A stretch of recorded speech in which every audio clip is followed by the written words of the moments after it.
Welcome to Learning Life content. Please like, share, comment and subscribe. Your support helps us grow and motivates us to bring you more fascinating and enriching stories. In the early 13th century, the world was a tapestry of powerful ancient civilizations. The Song dynasty in China, the Khwarezmian Empire in Persia, the Kievan Rus in Eastern Europe, all were centers of wealth, culture, and immense military might. Yet, from the unforgiving expanse of the Eurasian steppe, a force was gathering that would redraw the map of the known world. How did a scattered collection of nomadic tribes, a people of horsemen and herders, rise to topple these established kingdoms and forge the largest contiguous land empire in human history?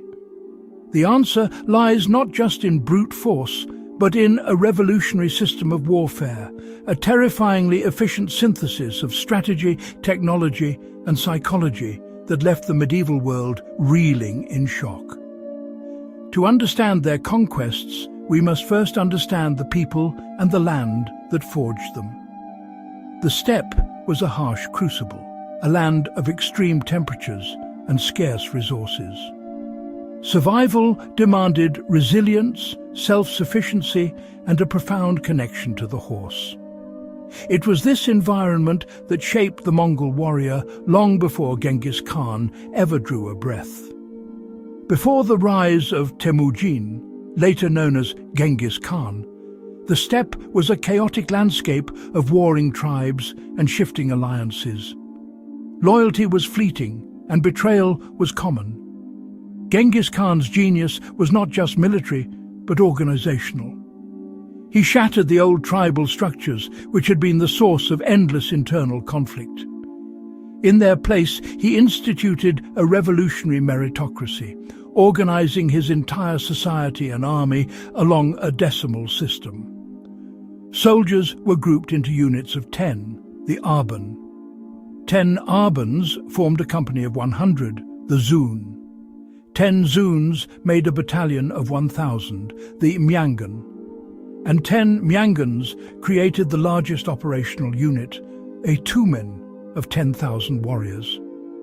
Crucially, men from different tribes were deliberately mixed within these units. A man's loyalty was no longer to his clan chief, but to his comrades, his commander, and ultimately to the Khan himself. This simple but profound reorganization created a disciplined, unified, and unbreakable fighting force, ready to be unleashed upon the world. The first and most fundamental pillar of Mongol warfare was unparalleled mobility. While European and Middle Eastern armies lumbered along at 15 to 20 kilometers a day, weighed down by infantry and heavy supply wagons, the Mongol army was composed almost entirely of cavalry. They didn't just ride horses, they lived on them. Each warrior traveled with a string of 3 to 5 remounts. By switching between these hardy steppe ponies, a Mongol soldier could cover up to 100 kilometers in a single day, for weeks on end. This wasn't just a march, it was a continuous rolling advance that defied all contemporary understanding of military logistics and speed. They traveled light, wearing flexible lamellar armor made of hardened leather or metal plates sewn together, offering excellent protection without the crushing weight of a knight's full plate. Their sustenance was carried on the horse: dried meat, curd, and a fermented mare's milk called arag.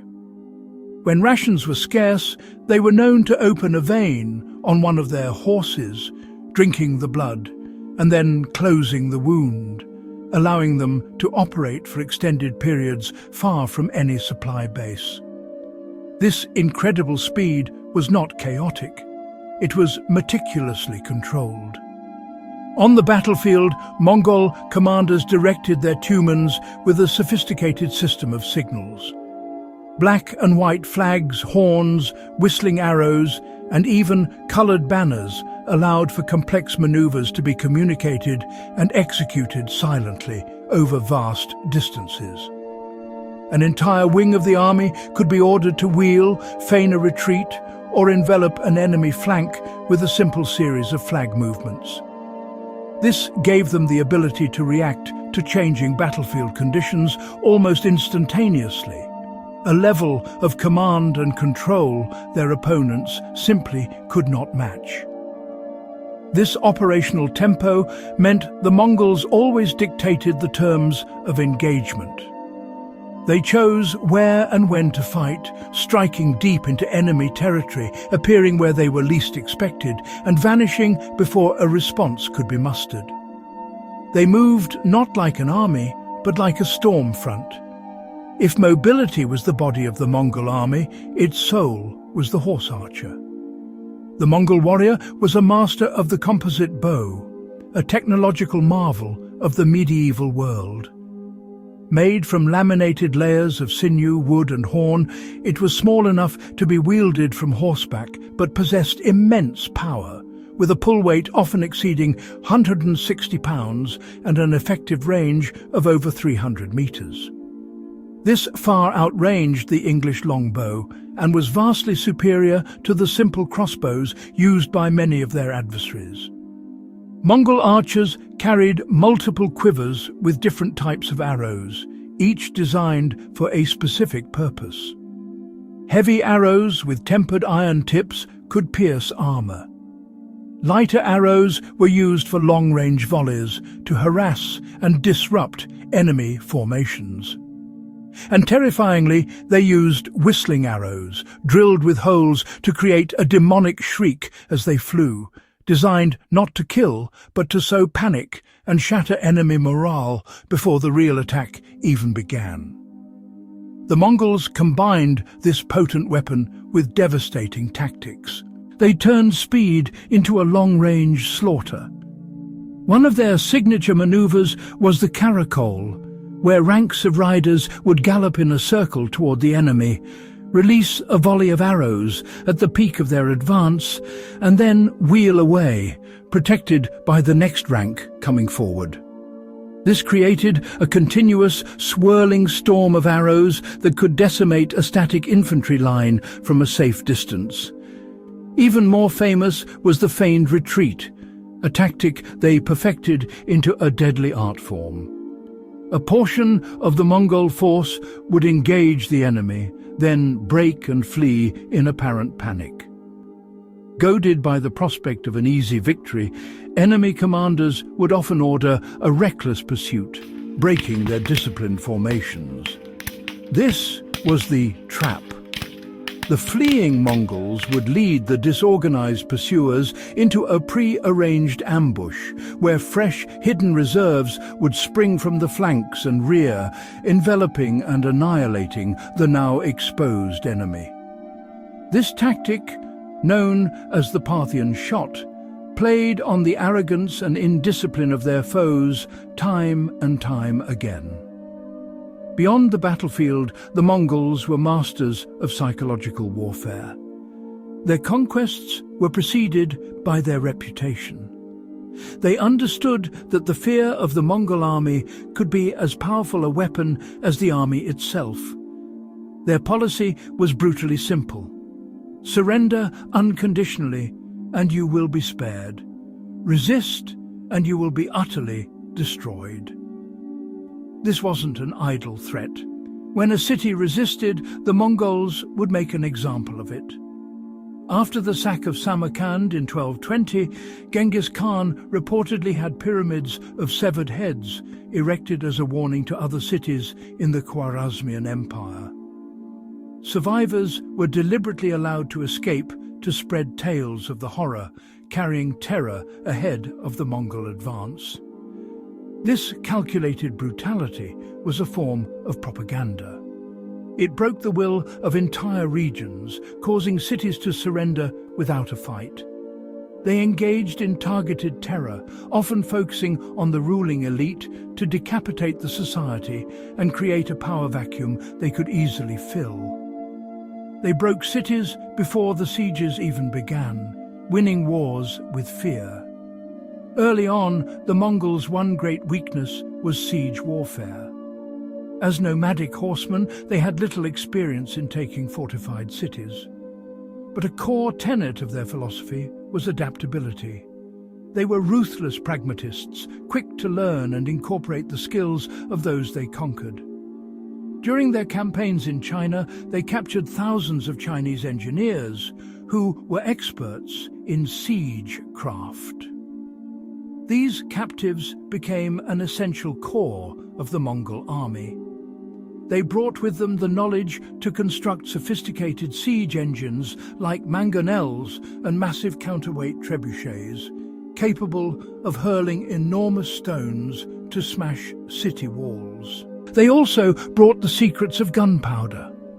The Mongols became pioneers in its military application, using gunpowder-laced bombs, rockets and smoke pots to create chaos and terror during a siege. They were masters of psychological siege tactics as well, sometimes catapulting diseased corpses over city walls to spread plague, or diverting rivers to flood a city into submission. They turned their greatest weakness into one of their most formidable strengths. An army that moves this fast and operates over such vast distances requires a logistical and intelligent system to match. The Mongols created the Yam, the most efficient postal and supply relay system the world had ever seen. A network of well-stocked way stations was established across the empire, roughly 30 to 50 kilometers apart. At these stations, official messengers could acquire fresh horses, food and shelter, allowing them to carry decrees and intelligence reports at astonishing speeds. This network was the nervous system of the empire, enabling the Khan to command armies thousands of kilometers away and receive vital information from the farthest frontiers in a matter of weeks. Their intelligence gathering was equally sophisticated. Before any invasion, the Mongols would dispatch scouts and spies, often disguised as merchants, to meticulously map the terrain, identify political divisions, assess the enemy's military strength, and locate sources of water and grazing land for their horses.